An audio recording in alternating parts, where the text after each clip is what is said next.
Next on Fast Forward, we begin our week-long series on innovation. We're going to see how today's advancements can impact your bottom line and meet the man in charge of keeping one of the country's biggest health insurers on the cutting edge. Stay with us. We'll be right back.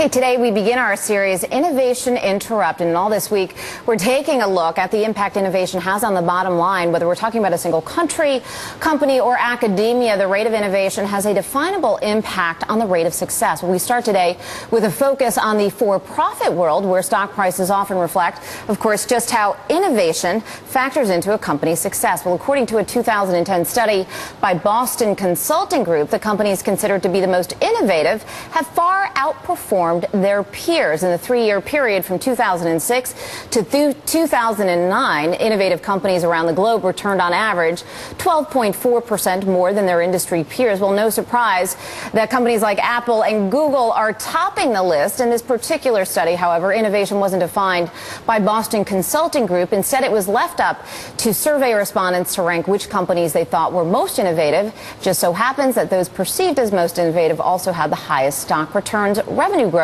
as well as margin growth. Well, so how does a company actually foster and manage innovation? How do they actually define it? Well, that task rests on the shoulders of chief innovation officers. A decade ago, you would have been hard-pressed to find CIOs on a company leadership team. Well, today, many leading companies have senior executives in charge of promoting innovation within and outside their firms.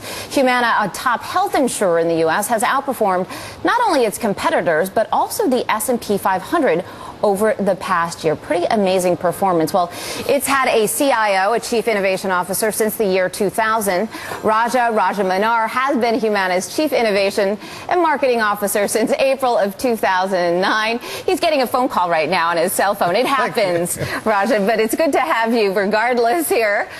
So tell me a little bit about your role. I think people understand when it comes to Apple what innovation is, which is perhaps why the perception of their level of innovation is so high. But for a health insurance company like Humana, for the average person, they're not going to understand what innovation means to you. Okay, if you were to look at innovation, what we are talking about is you have got problems and you have got opportunities for the corporation that have to be solved. The old approach has been to do things better and to make them more efficient and hoping that that'll be more effective. But as competition is really changing, and as the consumers are really evolving, and the nature of the problems are getting so complex, that a simple, straightforward, old type of thinking is not really going to give you the solutions. You have to think out of the box. You have to be very innovative, in other words, and get solutions. Either you create them for your industry or you actually adopt them from other industries that are actually doing certain things. So you need to really keep looking at the problems and the opportunities from a completely new kind of a lens and see what works and then keep testing them and moving ahead. How has that manifested itself in your strategy, the external strategy or the customer-facing strategy? Oh, significantly. If I were to take one step back at Humana, what we have said is that our mission will be to help people achieve lifelong well-being. And innovation is what we are really looking to be able to accomplish that mission.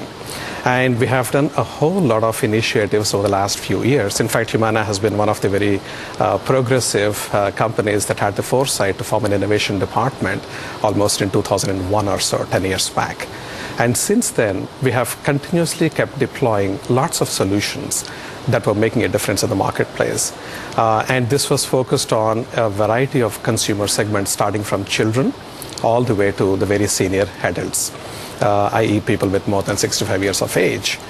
And I can give examples if you want me to get into. Give me a few specific examples on you have an interesting technology that many of your users have available to them now. Yes. I can actually give you a couple of examples, starting with kids. So we have created a program called Humana Horsepower Challenge. And this is basically to help kids who are very obese to get a lot of activity. If you see why obesity is there, it's because kids are not getting enough activity, physical activity, and they're eating pretty bad. So we are focusing on the activity part of it. And we rolled out this program. It's like a game. It is actually a game, which requires a lot of physical activity for the kids to be put in. And we measure the physical activity, that's the steps that kids are actually taking, count them all total, and it's an inter-school competition where individual child scores get added to the school and they're competing against each other. And the kind of competitiveness which the kids were actually displaying led to an activity increase amongst the kids almost 6 to 1. So before, if they're actually putting, say, 10 steps on a normal basis, now they're 60 times, and so on and so forth. Huge amount of measurable progress in terms of child's activity, which eventually would lead to a reduction in their weight. So this is one kind of a program that we have got at the very lower end of the age brackets. Likewise, for seniors, we have got a different set of solutions. And recently we have partnered, for example, with Intel Corporation as well as GE Health, and deployed in 2,000 patients' homes or 2,000 members' homes who have got conditions of congestive heart failure, which monitors what is happening to them on a day-to-day basis and catch any situation before it actually happens and preventing them from going to an emergency room. Therefore, we are catching the problem before it really becomes a problem. So we're deploying across the entire life cycle of people that way. Now, I have to imagine it's very easy to quantify the costs that goes into sort of the innovation group and the people that are working with you in these partnerships. But can you actually quantify the impact that it has on the bottom line? I was talking about your one-year total return, even your year-to-date numbers. I mean, we've had a tough time in the stock market recently, but Humana has outperformed both the S&P 500 and a number of competitors in your field. So are you able to directly connect these types of projects with the impact it's having on shareholder value? I would say yes and no. Yes, in terms of looking at individual initiatives and trying to measure what is their direct impact to either our cost avoidance or to revenue generation. But we are not really able to, on the other hand, directly say that this is the innovation we have done and this is the direct impact that has happened on the shareholder value, or in terms of what the stock price has been performing like. So for each initiative that we do under innovation, we try to see what is the kind of, is it going to generate revenue? If so, how much do we project it to be? Or is it going to reduce the cost or avoid the costs, and how much that would be? So we have an indication of the impact to the bottom line for that particular initiative. And we know obviously the costs, so we know what the payback periods are for each one of these initiatives.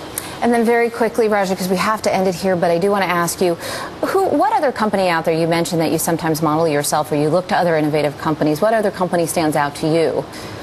Right. In fact, I guess everyone would say it is Apple, and we are no exception to it. The kind of intuitive interfaces that they have got and the kind of technology deployment that really makes it very, very user-friendly, that's, for example, a kind of a role model that we really look up to. All right, hitting a 52-week high today, by the way. Pretty amazing. A lot of people sort of unanimously agree, both shareholders, traders, as well as a CIO agree Apple is sort of a role model in this space. Well, thank you, Raja. Do appreciate you joining us here on Fast Forward. That was Rajamannar, Chief Innovation Officer at Humana.